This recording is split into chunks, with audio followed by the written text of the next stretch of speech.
L'élargissement de l'Union européenne est de nouveau sur les rails. La Macédoine du Nord et l'Albanie peuvent commencer désormais les négociations d'adhésion en vue d'une accession au projet européen. La présidente de la Commission européenne parle d'un moment historique. Ursula von der Leyen espère que cette procédure apportera de la stabilité dans la région.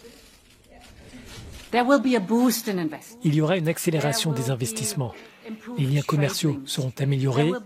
Il y aura une collaboration plus étroite dans des domaines clés, comme par exemple l'énergie et le transport.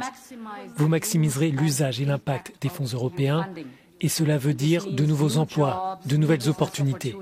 C'est ce pourquoi vos citoyens attendent depuis si longtemps, ce pourquoi ils ont travaillé si dur, et c'est ce qu'ils méritent.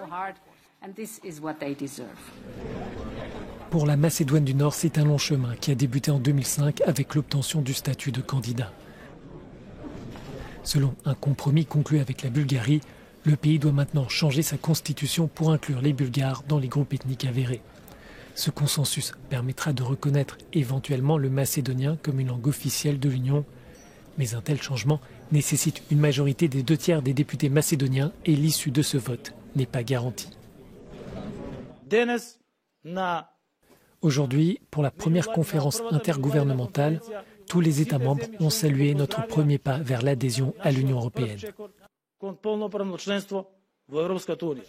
C'est la responsabilité de tous les politiciens du pays de soutenir cette marche en avant. C'est la seule voie pour la République de Macédoine du Nord vers la construction d'un avenir plus démocratique, plus prospère et fait de succès. L'Albanie a obtenu en 2014 le statut de candidat, mais son adhésion est liée à celle de la Macédoine du Nord. Les négociations ne sont pas limitées dans le temps. Le succès de cette procédure dépend de l'engagement du candidat à mettre en œuvre les réformes exigées pour pouvoir appliquer les règles européennes, en particulier en matière d'état de droit et de lutte contre la corruption.